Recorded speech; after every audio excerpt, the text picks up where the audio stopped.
10th class का syllabus होता है और 9th क्लास में भी कुछ टॉपिक्स होते हैं, 9 CBSE में भी, और जितने भी 9 CBSE 10th CBSE और जितने भी स्टेट बोर्ड्स के एग्ज़ाम्स होते हैं, और इवन जो भी टेस्ट टीचिंग के लिए टेस्ट होते हैं, कॉम्पिटिटिव एग्ज़ाम्स होते हैं, उनमें भी बहुत से ऐसे क्वेश्चन पुट किए जाते हैं जो कि कुछ तो शर्मिंदगी से नहीं पढ़ते और कुछ इसको पढ़ना ही गलत समझते हैं। लेकिन जो पढ़ना गलत नहीं है तो उसको हम टीच करेंगे, ट्राई करेंगे आपको अच्छे से क्लियर करने की, ताकि जो आपको 10th क्लास में जहाँ और छोटी क्लासेस में जब आपको गर्ल्स से अलग बैठा दिया जाता था, बॉयज़ से, और गर्ल्स को अलग बैठा दिया जाता था और बॉयज़ को अलग बैठा दिया जाता था, तो जो वहाँ पे इतना पार्शियलिटी होती थी, मतलब कि जो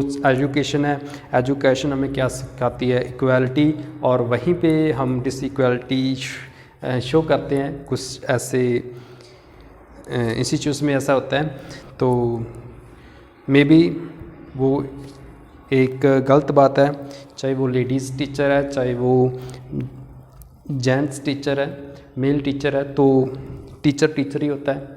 तो इसमें कोई वो बात नहीं होनी चाहिए, बिकॉज़ अगर हम टीच नहीं करेंगे बच्चों को तो कौन करेगा। और इसमें कुछ गलत नहीं है टीच करना हर एक, क्योंकि these are the body parts, तो हर एक बॉडी पार्ट्स के बारे में आप अच्छे से डिटेल से बताते हो, तो फिर इसको क्यों नहीं, इसको क्यों इतना वो कॉम्प्लिकेट बना रखा है इस टॉपिक को। ठीक है, तो आई होप सो आप इस बात से सहमत होंगे मेरी, जो मैं आपको बोल रहा हूँ कि ऐसे टॉपिक्स नहीं छोड़ने चाहिए टीचर्स को, और बच्चों को भी इसका मजाक नहीं उड़ाना चाहिए। कई बार होता है बच्चे क्या कर रहे हैं, अपने में से खुसर फुसर करने स्टार्ट कर देते हैं। जैसे ये टॉपिक्स आते हैं 10th क्लास में, 9th क्लास में, और जो भी क्लासेस होती हैं जिन में भी ये टॉपिक दिया रहता है, तो वहाँ पे आपको नॉलेज गेन करनी है, ना कि इसका मजाक बनाना है। Because this is the also body part, इसमें कुछ वो अलग चीज़ नहीं है, जहाँ इसमें कोई शर्माने वाली बात नहीं है कि इस टॉपिक को पढ़ना कुछ गलत है, कुछ भी गलत नहीं है। अगर कुछ गलत होता तो माय डियर स्टूडेंट्स वो कभी भी सिलेबस में नहीं देते। ठीक है, आपके सिलेबस में है, इट मीन्स वो गलत नहीं है, आपको नॉलेज के लिए ये टॉपिक दिया गया है। आपको कल डॉक्टर बनोगे, आपको कल लाइफ में अगर कोई प्रॉब्लम आती है, आपको अपनी बॉडी के पार्ट्स के बारे में पता होना चाहिए। ठीक है, तो ये थी थोड़ी सी इंट्रोडक्शन कि आप इस टॉपिक को बिल्कुल भी गलत मत समझकर सीखा करो। और मेरी टीचर्स को भी एक सजेशन है कि वो भी प्लीज़ इस टॉपिक को ज़्यादा मत भाव दिया करें। मतलब ये कि आप गर्ल्स को अलग बिठाकर टीच करते हो और बॉयज़ को अलग टीच करते हो, जहाँ से आप क्या शो करना चाहते हो कि जो ये वाला टॉपिक है वो डिस्कस नहीं करना चाहिए सोसाइटी में, इकट्ठे नहीं सोसाइटी में डिस्कस करना चाहिए। तो आप वहाँ पे ये रिप्रेजेंट करते हो, लेकिन हम एज ए टीचर हमारी ये कोशिश नहीं होनी चाहिए कि हम बच्चों को डिफरेंशिएट करें यहाँ पे और बताया जाए कि आप गर्ल्स हो, आप बॉयज़ हो। सो टोटली ये गलत होता है, क्लास में भी इम्पैक्ट गलत पड़ता है और आपकी टीचिंग प्रैक्टिस में भी गलत पड़ता है। ठीक है, तो आई होप सो आप इस बात से क्लियर होंगे कि इसमें स्टडी करना कुछ गलत नहीं है, इसके बारे में डिस्कस करना कुछ गलत नहीं है, इसके बारे में बॉडी पार्ट्स गलत नहीं है। बिकॉज गलत नहीं है क्योंकि अगर सपोज आप कुछ मान लेते हैं कि अगर कुछ गलत होता है, मतलब गलत है, सपोज कर लो कि कुछ गलत है, ठीक है, हमारे लेवल पर हम सोचते हैं कि ये गलत है, ऐसा सिलेबस नहीं होना चाहिए, या सोचते हैं कि ये वाला टॉपिक नहीं होना चाहिए, तो ये हमारे अकॉर्डिंग या हमारे लेवल पर। लेकिन अगर देखो, अगर गलत होता तो एजुकेशन सिस्टम इसको अलो ही ना करते बुक्स में, तो इसका मीन्स ये कोई गलत बात नहीं है, इसमें पढ़ाना कोई गलत बात नहीं है। इवन बेटर थिंग है कि जो हमें ये बताया जाता है और प्रॉब्लम्स के बारे में बताया जाता है, तभी तो हम आगे सक्सेसफुल होंगे लाइफ में। अगर हमें कि जो डॉक्टर लाइन्स में जा रहा है उसको बेसिक तो क्लियर होने चाहिए, पता तो होना चाहिए। जो भी आप डॉक्टर की कल को अपने सर्जन बनना है, कुछ भी बनना है, तो आपको जो भी डॉक्टरी लाइन में जाना चाहते हैं उनको पता होना चाहिए। अगर डॉक्टरी लाइन में नहीं जाते, आप टीचर बनना चाहते हो, टीचर में भी तो आपको बताना पड़ेगा। टीचर को तो सब कुछ बताना पड़ेगा ना, सब बच्चों को, वो चाहे डॉक्टरी में जा रहा है नहीं जा रहा है, टीचर को तो पता होना चाहिए। ठीक है, आप सोच रहे हो टीचर को भी नहीं पता है, तो फिर आपको एज ए जनरल समाज में तो पता होना चाहिए। आपको कुछ प्रॉब्लम हो गया है इनसे, अगर आप इन बातों को आप बोलोगे नहीं समाज में, तो आप किसी को क्या बताओगे कि मुझे ये प्रॉब्लम है और यहाँ पे प्रॉब्लम है, ये वाली प्रॉब्लम है, इसका क्या सोल्यूशन होगा। अगर आप प्रॉब्लम बता नहीं पाएंगे, आपको सोल्यूशन नहीं मिलेगा, तो ऐसे क्या हमारी यह सोसाइटी बिल्कुल डाउन होती जाएगी, नॉलेज नहीं मिलेगी और बहुत सी प्रॉब्लम्स क्रिएट होंगी। सो आई होप आप मेरी बात को अच्छे से समझोगे। मैं आपको सोशल के पॉइंट ऑफ व्यू भी बता दिया, समाज के पॉइंट ऑफ व्यू भी बता दिया कि इसको क्यों पढ़ना चाहिए, एज ए टीचर भी बता दिया क्यों इसको पढ़ना चाहिए, एज ए प्रोफेशनल जो कोर्सेज करते हैं उनके लिए बता दिया इसको क्यों पढ़ना चाहिए, और क्लास में जो बच्चे हैं उनको क्यों पढ़ना चाहिए और कैसे पढ़ना चाहिए। इसमें कुछ भी गलत नहीं है, ये आपको माइंड सेट बनाकर चलना चाहिए। तो मेरी सभी इंडियन टीचर्स और इंडियन जो भी सोशल एक्टिविस्ट हैं और कुछ और जो भी इस फील्ड से जुड़े हुए हैं, तो इस टॉपिक को बिल्कुल आप लोगों तक लेके जाइए, खुलकर बात कीजिए, ताकि कुछ ऐसी सब समस्याएँ जो बहुत से लोग घिरे होते हैं वो डिस्कस कर सकें। सो प्लीज़ टीचर्स, आप कभी भी किसी इस टॉपिक को अलग अलग मत टीच किया कीजिए। जस्टिस बॉडी पार्ट सबको पता है, हमारे अपने अपने बॉडी पार्ट्स में सबको पता है, ये पता होना भी चाहिए, कुछ गलत नहीं है। आप अच्छे से इस पर अपना टॉपिक जो भी है क्लियर किया कीजिए। ठीक है, तो कॉम्पिटिटिव एग्जाम्स के पॉइंट ऑफ मैंने भी बता दिया, जो कॉम्पिटिटिव एग्जाम्स आते हैं, टीचिंग की कोर्सेज होते हैं, कोई भी नेक्स्ट आपने कॉलेज की एडमिशन लेनी है, कुछ यूनिवर्सिटी में एडमिशन लेनी है, कुछ IITs, there are so NITs, so many institutes जहाँ पे आप एडमिशन लेते हैं, तो वहाँ पे कॉम्पिटिटिव एग्जाम्स होते हैं। कॉम्पिटिटिव एग्जाम्स में आपको ऐसे क्वेश्चन पूछे होते हैं, अगर आपने ऐसे क्वेश्चन डिस्कस नहीं किए तो आपका वो टॉपिक रह जाएगा, क्वेश्चन छूट जाएंगे, हो सकता है आपकी सिलेक्शन ना हो। तो बेटर है इसको आप अच्छे से समझो, हर एक मैं पार्ट आपको बताऊँगा, और आपको जो भी टेस्ट होगा जिसके लिए भी आप तैयारी कर रहे होंगे वो आप ईजिली उसको कर पाओगे, क्लियर कर पाओगे उसको। ठीक है, तो चलते हैं, हम आज डिस्कस करेंगे फीमेल रिप्रोडक्टिव सिस्टम के बारे में। ठीक है, फीमेल रिप्रोडक्टिव सिस्टम के बारे में डिस्कस करेंगे, जो हिंदी में इसको क्या कहते हैं, मादा जनन तंत्र कहते हैं और स्त्री जनन तंत्र भी कहते हैं। इसके बाद फर्स्ट हमारा टॉपिक ये रहेगा। इसके बाद हम डिस्कस करेंगे रेस्पिरेटरी सिस्टम के बारे में। रेस्पिरेटरी सिस्टम के बेस पर भी बहुत से क्वेश्चन बनते हैं, वो भी डिस्कस करेंगे। बट उससे पहले हम इस लेक्चर में आज यही डिस्कस करेंगे फीमेल रिप्रोडक्टिव सिस्टम। तो आपको ये आप अपना माइंड ओपन करके बैठिएगा। ठीक है, तो स्टार्ट करते हैं इस डायग्राम से। ठीक है, so this is the female reproductive organs. तो ये हमारे स्त्री में जितने भी जनन अंग होते हैं उसके बारे में बताया हुआ है। सो फर्स्ट आपको मैं बताना चाहूँगा, जो ये वाली ट्यूब दिख रही है आपको, ठीक है, इसको हम क्या बोलते हैं, फैलोपियन ट्यूब बोलते हैं। इसको हम फैलोपियन ट्यूब बोलते हैं। ठीक है, और फैलोपियन ट्यूब में आप देख रहे होंगे बीच में से, this is the fallopian tube, जहाँ से क्या होता है कि जो हमारा लेडीज़ में एग्स निकलते हैं, जहाँ से फर्टिलाइजेशन होनी होती है, वो फैलोपियन ट्यूब के राही होती हैं। ठीक है, फैलोपियन ट्यूब मीन्स क्या होता है कि जहाँ से इधर से जो हमारे वो लेडीज़ में जहाँ से भी वो हम क्या उसको बोलते हैं, एग्स रिलीज होते हैं, ओवरी में से एग्स रिलीज होते हैं, तो वो फैलोपियन ट्यूब के माध्यम से यहाँ पर इकट्ठे होते हैं। ठीक है, फैलोपियन ट्यूब से इकट्ठे होते हैं। तो फैलोपियन ट्यूब क्या है, ये यहाँ से वो एग्स निकलेंगे और यहाँ पे आएंगे। तो अगर आपने देखा होगा, कुछ क्या करते हैं, सर्जरी करवा लेते हैं, कुछ चाहते हैं कि उनके आगे बच्चा नहीं होना चाहिए उनको, और वो क्या करते हैं, सर्जरी करा लेते हैं, जिसको हम ऑपरेट बोलते हैं, ऑपरेशन करवा लेते हैं ना, पंजाबी में बोलते हैं। तो ऑपरेशन का मतलब क्या होता है कि जो फैलोपियन ट्यूब है ਇਹਨੂੰ ਕੱਟ ਦਿੱਤਾ ਜਾਂਦਾ ਹੈ थ्रू सर्जिकल। हाँ, सर्जरी ਦੇ ਰਾਹੀਂ ਇਹਨਾਂ ਨੂੰ ਕੱਟ ਦਿੱਤਾ ਜਾਂਦਾ ਹੈ, ਜਿਸ ਕਰਕੇ ਐਗ ਰਿਲੀਜ਼ ਨਹੀਂ ਹੋ ਪਾਉਂਦਾ। ਐਗ ਰਿਲੀਜ਼ ਨਹੀਂ ਹੋ ਪਾਉਂਦਾ ਤਾਂ ਉਸ ਸਪਰਮ ਦੇ ਨਾਲ ਜਾਈਗੋਟ ਨਹੀਂ ਹੁੰਦਾ, ਉਹਨਾਂ ਦਾ ਫਰਟੀਲਾਈਜ਼ ਨਹੀਂ ਹੁੰਦੇ। ਠੀਕ ਹੈ, ਬਿਕੋਜ਼ ਐਗ ਨਹੀਂ ਆਏਗਾ, ਫਰਟੀਲਾਈਜ਼ ਨਹੀਂ ਹੋਏਗਾ, ਦੈਟ ਇਜ਼ ਬਰਥ कंट्रोल है ना। तो बर्थ कंट्रोल हो जाएगा, जन्म नहीं होएगा तो लेडीज़ प्रैगनेंट नहीं होणगियां। तो एक्चुअली जो क्या करते होंगे हैं वो इस ट्यूब नूं कट देंगे हैं ताकि जिहड़ा वो एग आ वो फर्दर रिलीज़ हो के इत्थे ना आए। ठीक है जी, ओके। नाउ आप देख सकते हो ये वाला पार्ट है ना जो ये दिखाया हुआ है, ये वाला पार्ट इसको क्या बोलते हैं हम, ओवरी बोलते हैं। आपने देखा होगा ओवरी मीन्स क्या होता है, अण्डाशय, जहाँ पे अण्ड बनता है, जहाँ पे एग्स बनते हैं। ठीक है, ये वाला जो एग है यहाँ पे बनेगा, आप देख रहे हो यहाँ से। ठीक है, और ये वाला क्या है, इसमें क्या बनेगा, जहाँ पे एग बड़ा होगा। ठीक है, जहाँ से क्या होगा, एग बड़ा होगा। जहाँ से एग बड़ा होकर वो क्या करता है, यहाँ से फैलोपियन ट्यूब के राही वो नीचे आता है।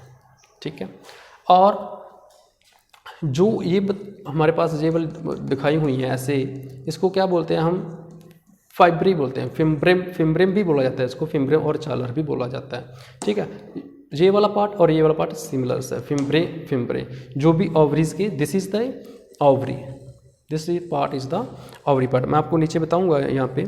सो ये वाला पार्ट है ना, ये वाला, इसको हम ओवरी बोलते हैं। ये वाला पार्ट देखो, आपको नीचे डायग्राम दिखा होगा, ये वाला पार्ट ओवरी है, और ये कहाँ पे है, ये इधर दिखाया हुआ है मैंने।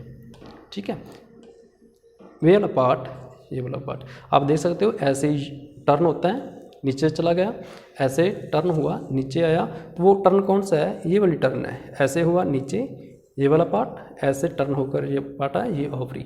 और आप इसको कंपैरिजन कर सकते हो, ये वाला पार्ट को मैं बता रहा हूँ। ठीक है, this is the inner view. Okay, now ovary, यहाँ से क्या होगा, एग की फॉर्मेशन होती है। एग की फॉर्मेशन होने के साथ वो कहाँ से आता है, इसकी इस ट्यूब के राही, इस ट्यूब के जरिए वो यहाँ पे एग निकलता है। एग यहाँ पर आता है, कहाँ से, ओवरी से होकर यहाँ से वो स्पर्म निकलते हैं। ठीक है, तो वो स्पर्म जहाँ से निकलते हैं, ये देख सकते हो आप, यहाँ से स्पर्म आएंगे, जो एग्स हम बोलते हैं फीमेल में एग्स यहाँ पे रिलीज होकर आएंगे। ठीक है, इसके आगे हम इस वाले पार्ट को हम बाद में डिस्कस करेंगे, जहाँ से बच्चा बनता है, जहाँ से एम्पेरियम बोलते हैं कि जो बच्चा बनना स्टार्ट हुआ, बच्चे की ग्रोथ हुई, जाइगोट हुई, फर्टिलाइज हुआ, वो हम बाद में डिस्कस करेंगे इसको प्रॉपर्ली अच्छे से। तो आप यहाँ से देख सकते हो, एक एक पार्ट बता रहा हूँ, अच्छे से आपको क्लियर होगा। हमने ये वाली ओवरी होगी हमारी, ओवरी ने एग्स दिए जो इधर जाके फर्टिलाइज होंगे। ठीक है, तो ये भी आपको क्लियर होगा कि यहाँ पे ओवरी में एग की फॉर्मेशन होती है। ठीक है, और ये वाला जो ब्लू वाला दिखाया हुआ ना पार्ट इधर वाला, तो इसको हम क्या बोलते हैं, ओवरियन लिगामेंट बोलते हैं। ठीक है, ये लिगामेंट है जहाँ से उसको फीड मिलता है, फीड इन द सेंस जहाँ से एग की फॉर्मेशन होती है, उसको जो भी चाहिए होता है इंग्रेडिएंट्स, वो यहाँ से उसके पास पहुँचते हैं, ओवरी के पास में। ठीक है, this is the ovary part. Now आपको और बता दूं, this is the uterus part, ये वाला यूट्रस पार्ट है। यूट्रस पार्ट को हम क्या कहते हैं, जो बच्चेदानी होती है, जो गर्भाशय होता है, उसको हम क्या बोलते हैं, और यूट्रस बोलते हैं। दिस इज द यूट्रस, जहाँ पे बच्चा बनता है, बच्चा फूलता है, बढ़ता फूलता है, बनता है, जहाँ पे बच्चे की ग्रोथ होती है। तो हम बच्चेदानी में बच्चे की ग्रोथ होती है, बच्चा बनता है, तो ये इसको हम बच्चेदानी बोलते हैं, जिसको हम यूट्रस भी बोलते हैं और गर्भाशय भी बोलते हैं। ठीक है, अब देखो क्या हो रहा है, यहाँ से मैंने स्टार्टिंग में बोला कि ओवरी है, यहाँ से एग रिलीज होंगे और थ्रू द फैलोपियन ट्यूब वो कहाँ पे आएंगे, बच्चेदानी में आएंगे। बच्चेदानी में आएंगे, जहाँ से बच्चा बनना स्टार्ट होगा। अब तो एग तो चलो आ गए, फीमेल की बॉडी में से एग आ गए यहाँ पे, अब बच्चा यहाँ पे बनना है यहाँ पे, और इसको क्या चाहिए, स्पर्म चाहिए। जो मेल स्पर्म होने चाहिए वो भी तो यहाँ पे होने चाहिए। वो मेल स्पर्म कहाँ से आएंगे, वो मेल स्पर्म्स यहाँ से एंटर करते हुए, सो ये वाला जो पार्ट है ना, इसको हम क्या बोलते हैं, ये वाला पार्ट जो जहाँ से जाता है, इस पर्टिकुलर रीजन को क्या बोलते हैं, कैर्विक्स बोलते हैं। इस वाले पर्टिकुलर रीजन को क्या बोलते हैं, कैर्विक्स बोलते हैं, जहाँ से वो एंटर करते हैं स्पर्म नीचे अंदर की ओर, स्पर्म यहाँ से एंटर करते हैं।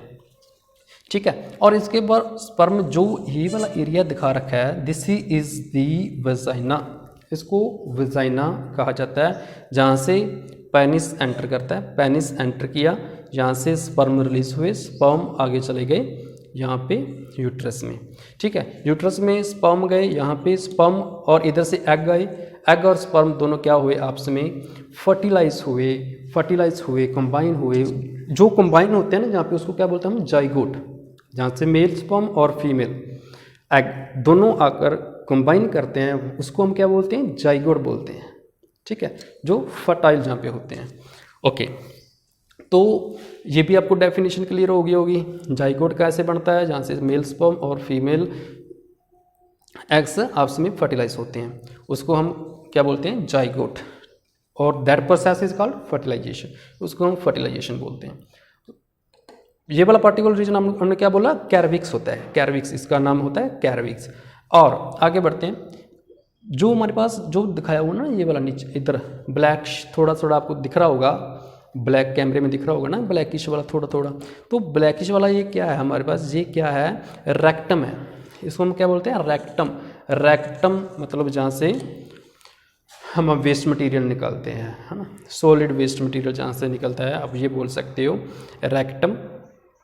यहाँ से खाया पिया और पचा जो वेस्ट थी वो रेक्टम के थ्रू बाहर चली जाती है। Rectum through, this is the hole of anus, anus के थ्रू वो जो भी वेस्ट मटेरियल है वो पास आउट हो जाता है, ठीक है।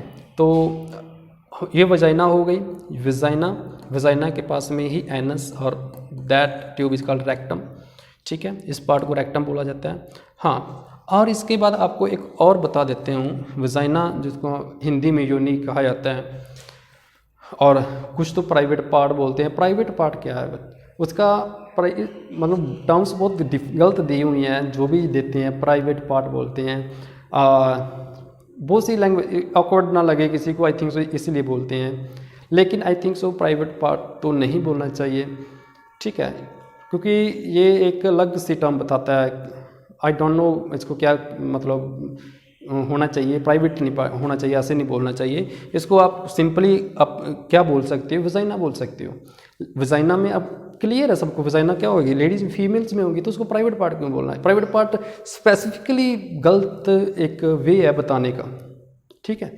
तो आप डायरेक्टली विजाइना बोलिए, विजाइना बोलिए, ठीक है। तो इससे क्या होगा, आगे अवेयरनेस भी आएगी और किसी के माइंड में वो नेगेटिव थिंग्स भी नहीं आएंगी जो ऐसे बोलने से आती हैं। पॉजिटिव क्या बोलते हैं इसको, प्राइवेट पार्ट बोलते हैं, मेल प्राइवेट पार्ट होते हैं, फीमेल प्राइवेट पार्ट होते हैं। प्राइवेट पार्ट क्यों यार, उसकी खुद की वो है, ठीक है, प्राइवेट नहीं है, ठीक। ओके, चलो आगे बढ़ते हैं नेक्स्ट। तो यहाँ पे वजाइना होगी। हाँ, वजाइना के ऊपर भी एक ट्यूब होती है, यहाँ से यूरिन पास होता है, यहाँ से यूरिन पास होता है। इस ट्यूब को क्या बोलते हैं, यूरिथ्रा बोलते हैं, जिसको मूत्र मार्ग भी बोला जाता है। यूरिथ्रा के थ्रू ही यूरिन पास होता है, यूरिथ्रा के थ्रू ही यूरिन पास होता है। ये एक अलग ट्यूब होती है जहाँ से यूरिन आता है। वजाइना एक अलग पार्ट होता है, ये एक अलग होल होता है, और जहाँ से यूरिन पास होता है ये एक अलग होल होता है। तो कुछ के डाउट्स होते हैं, कुछ में जो सोचते हैं कि शायद जहाँ से वजाइना जो वजाइना का होल है वहीं से ही यूरिन पास होता है, जैसे मेल्स में होता है वैसे नहीं होता। ये फीमेल के एक अलग सिस्टम है, उनमें जो यूरिन पास होता है वो अलग होता है, ठीक है। और यूरिन वाले पास को जो इधर ये ब्लैडर है जहाँ पे यूरिन इकट्ठा होता है देन पास आउट होता है, तो इसके लिए एक अलग ट्यूब बनी होती है, एक अलग ट्यूब होती है, ट्यूब बोल सकते हो इसको, नाड़ी बोल सकते हो, ठीक है, जहाँ से, और अलग एक वे बोल सकते हो, रास्ता जहाँ से यूरिन पास आउट होता है, ठीक।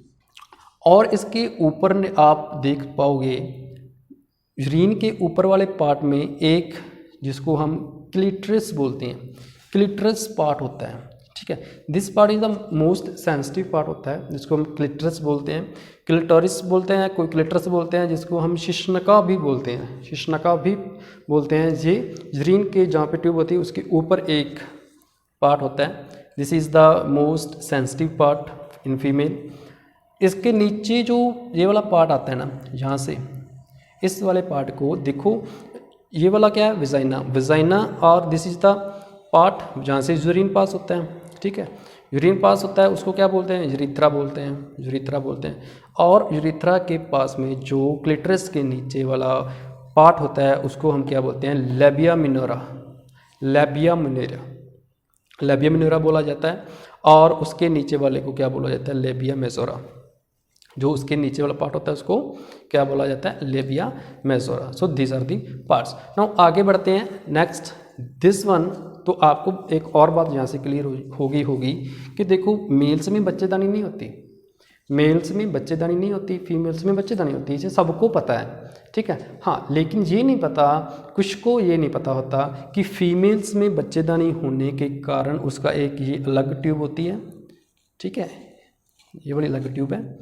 और जो यूरिथ्रा है हमारे पास, यूरिथ्रा है जहाँ से यूरिन पास होता है, उसके लिए अलग नली बनी हुई है, ठीक है, उसके लिए एक अलग नली चाहिए। क्योंकि जो बेबी रिसीव होना है, जो प्रेग्नेंट होने लड़की, उसको एक अलग चाहिए, एक अलग पोर्शन चाहिए जहाँ से बच्चा डेवलप होगा। तो उसके लिए अलग जो नेचर ने दिया, उसने एक वजाइना वाला पार्ट दिया जहाँ से बच्चा बनेगा। लेकिन यूरिन के साथ वो वहाँ से नहीं बना ड्यू टू इन्फेक्शन के कारण, कि इन्फेक्शन के कारण कि अगर वो सेम ही अगर ऐसी ट्यूब में होते तो इन्फेक्शन होने के बहुत से कारण हो जाते हैं, इन्फेक्शन होने के बहुत से चांस होते हैं। सो ऐसा ना हो, इसीलिए कुदरत ने ऐसा किया कि जो यूरिन पास हो ना उसके लिए एक अलग ही पोर्शन दे दिया, अलग ही एक रास्ता बनाया, ताकि यहाँ से कोई इन्फेक्शन का भी इशू ना हो, ताकि जो आगे से रिप्रोडक्शन चलती रहे ईजिली। और देखो अब नीचे वाला हमने डिस्कस किया, क्लिटरस के ऊपर क्या होता है जिसको हम बोलते हैं पबिक सिम्फेसिस। आपने देखा होगा पबिक हेयर, पबिक हेयर आपने सुना होगा। पबिक हेयर के नीचे क्या होता है, एक पार्ट होता है पबिक सिम्फिसिस। क्या होता है, पबिक सिम्फिसिस। एंड ये वाला क्या हमारे पास आ गया, ब्लैडर आ गया, जहाँ पे यूरिन पास आउट होगा। So next is the ligaments, जो ऊपर वाले जहाँ से हम नेवल बोलते हैं, यहाँ से नेवल आ गई, यहाँ से नेवल, और उसके बीच में क्या होता है हमारे पास लिगामेंट्स होते हैं। एंड इसको हम क्या बोलते हैं, these are the ligaments. Ligaments जो भी मसल्स होते हैं, ट्यूब्स होती हैं, उसको हम लिगामेंट्स बोलते हैं। और कोलन्स, जो ये वाला पार्ट है ना, इसको हम कोलन्स बोलते हैं। ये क्या है, जहाँ से वेस्टेज आनी है, फूड वेस्टेज आनी है, पास आउट होनी है, वो कहाँ से बनाता है, कोलन से बनाता है। अब आपको टर्म्स क्लियर हो गई, कोलन्स हो गया क्लियर। कोलन जो जहाँ से वो जो जिधर से वेस्ट मटेरियल बाहर निकलता है उसको कोलन बोला जाता है। लिगामेंट्स जो गॉल ब्लैडर की ऊपर से नालीस वगैरह आ रही होती हैं, जो भी नाड़ी तंत्र होता है उसको हम लिगामेंट्स बोलते हैं। और ये ब्लैडर हो गया, पबिक सिम्फिसिस हो गया। सो आई थिंक सो आपको ये सभी वाले पॉइंट क्लियर हो गए होंगे जो हम आपको बता रहे थे। चलो आगे बढ़ते हैं बिना टाइम वेस्ट किए हुए। This is the part of fertilisation, कि यहाँ से बताना चाहते हैं कि फर्टिलाइजेशन कैसे होती है, फर्टिलाइजेशन प्रोसेस क्या होता है। तो अच्छे से देखना, ध्यान से देखना, बहुत से क्वेश्चन बनते हैं यहाँ से, ठीक है, क्वेश्चन बनते हैं फर्टिलाइजेशन के बेस पर भी, वो हम सब देखेंगे, एक एक जो पार्ट हमारा है उसको डिस्कस करेंगे, तो आपको हर एक चीज़ क्लियर हो जाएगी।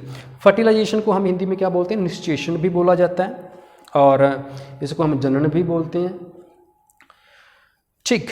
So next, this is the outer structure of vagina, vagina, ठीक है। तो वजाइना में ये ऊपर वाला स्ट्रक्चर है पूरा, ओवरी भी बोलते हैं इसको सभी को, एक्चुअल में ओवरी ये वाली होती है, तो इसको सबको ही ओवरी बोल दिया जाता है, ठीक है। ओवरी तो ये वाली पार्ट होती है, ये वाला पार्ट है ना, इसको ओवरी बोलते हैं। अंडकोश जिसको बोलते हैं, अंडाशय बोलते हैं, जहाँ से एग्स रिलीज होते हैं, ठीक है। तो जो ये वाला सिस्टम है वजाइना है, वजाइना में क्या है कि जो सेंटर वाला पार्ट होगा इसको हम क्या बोलते हैं, यूट्रीन कैविटी, यूट्रीन कैविटी होती है ये, ठीक है। और ये ऑलरेडी हम बता चुके हैं, ओवरी है, ठीक, यहाँ भी ओवरी है। देखो अब होता क्या है, ओवरी से एग रिलीज होंगे, ओवरी से एग रिलीज होते हैं, वो एग क्या होते हैं, फर्टिलाइजिंग एग होते हैं, स्पर्म फर्टिलाइजिंग एग होता है, ठीक है। सो आकर वो क्या करता है, यहाँ पे मिलता है और जाइगोट की फॉर्मेशन होती है, जहाँ से बोलते हैं हम जुग्मनस। जुग्मनस क्या होता है, जहाँ पे फर्टिलाइज होना स्टार्ट हो जाता है, यहाँ से फर्टिलाइज स्टार्ट हो जाता है। सो फर्टिलाइजेशन आगे होते हुए तब तक, और उसको मोरेला बोलते हैं, ठीक है। यहाँ से क्या होगा, जो भी बच्चे की, जिसको हम बोलते हैं बच्चे की बनावट होनी स्टार्ट होती है, वो यहाँ से होती है। यहाँ से एग रिलीज़ हुआ और इधर से भी एग रिलीज़ होते हैं, और वो आकर क्या होते हैं कि फर्टिलाइज हो जाते हैं। फर्टिलाइज होने के कारण वो जाइगोट बनता है, जाइगोट के बाद फर्दर फिर एम्ब्रियो बनना स्टार्ट हो जाता है, ठीक है। तो आगे बढ़ते हैं इसके। This is the fallopian tube, जैसे हमने ऊपर डिस्कस किया था फैलोपियन ट्यूब को, this is the fallopian tube. So here कौन सी थी वो फैलोपियन ट्यूब, दिस वन, जो ये वाली आ रही है, इसको फैलोपियन ट्यूब बोल रहे हैं, ओवरी बोल रहे हैं, fallopian tube. And this is the uterine cavity. Now आपको बताऊं, जो ये वाला स्ट्रक्चर है ना, जो ये वाला पार्ट दिखाया हुआ है बीच में, this is called endometrium, this is called endometrium, इसको एंडोमेट्रियम बोला जाता है, ठीक है। और ये वाला जो पार्ट हम दिखा रहे हैं यहाँ पे क्या है, ब्लास्टोकिस्ट होता है, जहाँ से ब्लास्टोकिस्ट होता है, जहाँ से मतलब क्या है कि कुछ जो सेल्स होते हैं वो ऐसे पड़े रहते हैं, फर्टिलाइज नहीं होते। नेक्स्ट इज गर्भाशय भित्ति, uterine wall, this is the uterine wall है, जो हम एक चमड़ी की बनी होती है, हम बोल सकते हैं ना, मांस की होती है, दैट्स ऑल। तो ये यूट्रीन वॉल है। और इसके बाद आपको ये बता दें कि इसमें जो हम बोल रहे हैं कैर्विक्स, दिस इज़ पार्ट ऑफ कैर्विक्स, जो आपको बताया था जहाँ पे कैर्विक्स के बारे में, ये वाला पार्ट क्या है, कैर्विक्स है। कैर्विक्स के आगे अगर वो स्पर्म जाएगा तभी बच्चा बनेगा, कैर्विक्स के पास होना जरूरी है। तो कैर्विक्स ये वाला है, देखो अगर पेनिस एंटर किया, पेनिस एंटर होगा, स्पर्म यहाँ से एंटर करेगा अंदर, तो ये वाला पार्ट जो होगा जहाँ से स्पर्म एंटर करता है, दैट पार्ट इज कॉल्ड कैर्विक्स, कैर्विक्स बोला जाता है, ठीक है। और इसके आगे जाना पेनिस का, पेनिस जहाँ तक आए और उसका जो स्पर्म है वो आगे जाना चाहिए, यहाँ से उनकी फर्टिलाइजेशन स्टार्ट होगी, ठीक है। तो कैर्विक्स है, this is the part of vagina, यहाँ से वजाइना तक पेनिस को ट्रीट करना पड़ेगा। This is the urinary wall as we already discussed now. तो ये वाला था जो हमने आपको फर्टिलाइजेशन का प्रोसेस बताया कि कैसे फर्टिलाइजेशन होती है। आगे चलते हैं हम। जो एक्सटर्नल जेनिटल्स होता है, जो बाहरला पार्ट होता है, बाहर से कैसे दिखता है, ये तो वो हो गया अंदर वाला पार्ट, अंदर से कैसे दिखती है वजाइना, ठीक है। और अब देखें हम, बाहर से आपको क्लियर होगा कि अच्छा जो बाहर वाले पार्ट्स हैं उसको हम कैसे पार्ट्स को बोलें, बताएं। तो देखो, this is the all genital, external structure of a genital, और वजाइना की जो बाहर है स्ट्रक्चर वो ऐसी होती है। देखो जो सबसे ऊपर ये वाला पॉइंट देख रहे होंगे आप, दिस वन, जो ये वाला पॉइंट है इसको हम क्या बोलते हैं, क्लिटोरिस, भगशिश्नक, क्या बोलते हैं, क्लिटोरिस। क्लिटोरिस आपने यहाँ पे भी डिस्कस किया था, ये वाला पार्ट, ठीक है। और ये क्लिटोरिस कहाँ पे होता है, यहाँ पे, ठीक है। अगर इस हम स्ट्रक्चर को इस तरह रोटेट कर दें तो आपको ये वाला दिखेगा, ऐसा दिखेगा, इसको हम क्लिटोरिस बोलते हैं। This is the sensitive part, this is very most sensitive part of the vagina. Next, clitoris के आगे जो जे वाला पार्ट आता है, इधर जो आपको दिख रहा होगा oval type, this is called labia minora, इसको हम लिबिया मिनरा बोलते हैं, ठीक है। लिबिया मिनरा जो हमारे जो वजाइना के आसपास जो भी घोष्ठ होंगे, that is called labia minora. And इसके पार्ट वाला ये भी आपको पार्ट होगा। और जो सेंटर में हो रहा है, जो सेंटर में दिखा रहे हैं आपको, वो क्या है, यूरिथ्रल ओपनिंग, मूत्र मार्ग द्वार, जहाँ से यूरिन पास होना है। तो देखो यहाँ से यूरिन पास होता है, ऊपर वाला एक, यहाँ से यूरिन पास कहाँ से होता है, ये वाला हम आपको बोल रहे हैं, यहाँ से यूरिन पास होगा, ये वाला पॉइंट कहाँ पे है, ऊपर, ठीक है।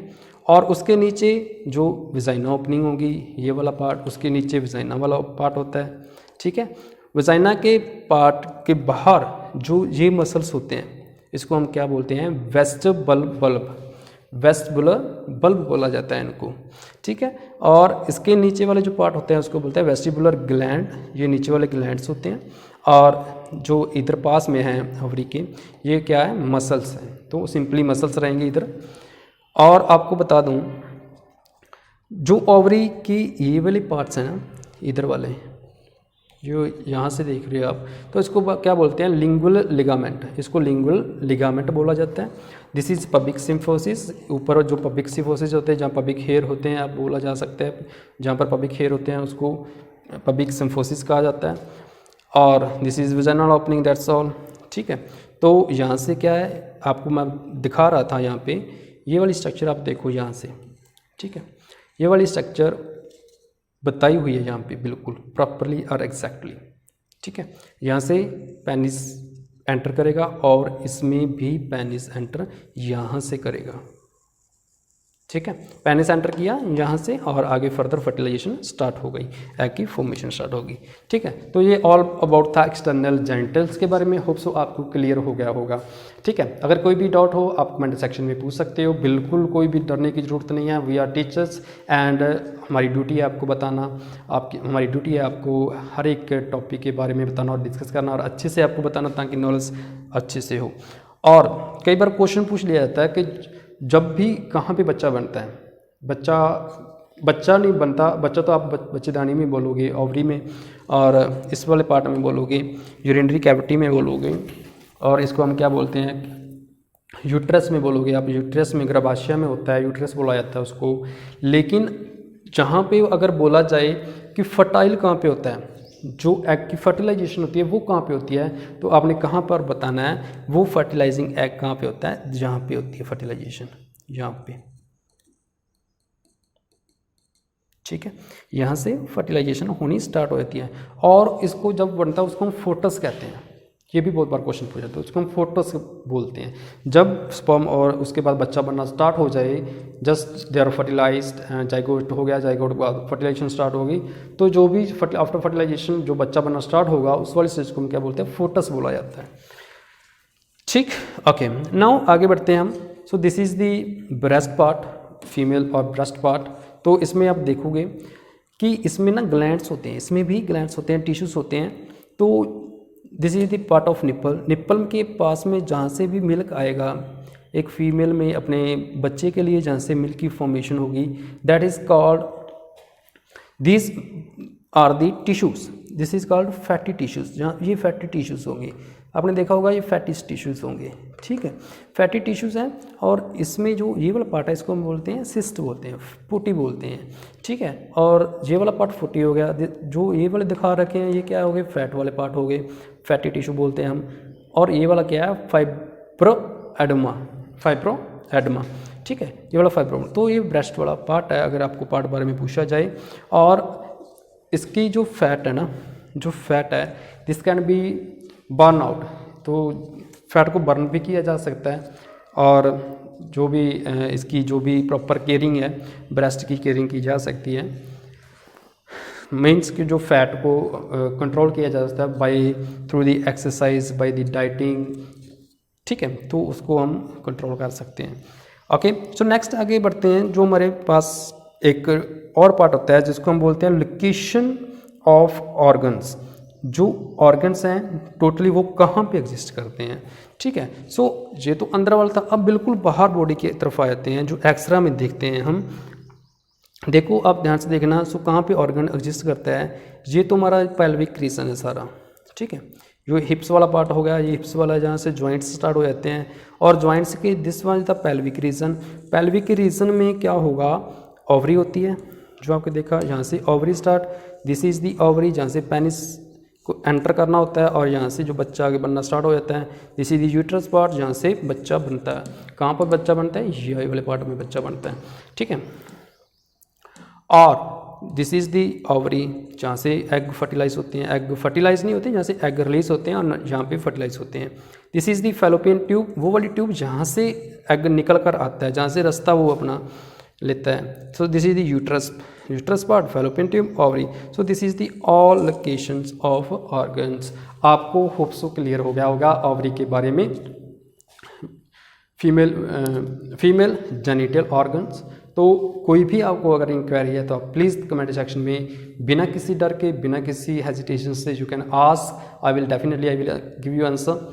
एंड प्लीज़ फिर मैं आपको बोलना चाहता हूँ, जितने भी टीचर्स हैं, जितने भी इंस्टीट्यूट्स में टीच किया जाता है, तो वो बिल्कुल इस टॉपिक को इग्नोर मत किया कीजिए। कुछ चाहे वो फीमेल टीचर्स हैं, फीमेल टीचर्स मैंने देखा मोस्टली क्या हो रहा है कि वो वॉइस को अलग कर देती हैं, बिकॉज बोलते हैं कि बच्चों वॉइस के सामने नहीं टीच किया जा सकता इस वाले टॉपिक को। तो ये हमारी मेंटालिटी है, ऐसा कुछ नहीं होता, हम टीचर हैं, हम टीच कर सकते हैं, ठीक है। आप पर कॉन्फिडेंस, आप खुद का कॉन्फिडेंस होना चाहिए, तो आप हर एक चीज़ कर सकते हो। कोई मैटर नहीं करता कि आगे बॉयज़ बैठे हैं, गर्ल्स बैठी हैं। अगर आप अच्छे टीचर हो, आप में टीचर्स की एक वो क्वालिटीज़ हैं बेस्ट टीचर्स की, तो डेफिनेटली आप ऐसे वाले टॉपिक्स को डिस्कस कर सकते हैं। ऐसा बोलना ही क्यों चाहिए कि ऐसे वाले टॉपिक्स को डिस्कस कर सकते हैं, simply this is the part of education, तो आपको करना है, टीच करना है, दैट्स ऑल, ठीक है। तो आप प्लीज़ कभी भी किसी बच्चों को आप उसको अलग मत शो कीजिए कि यू आर फीमेल और मेल, तो यहाँ से हमारी जो थिंकिंग की है डेवलपमेंट नहीं हो पाती।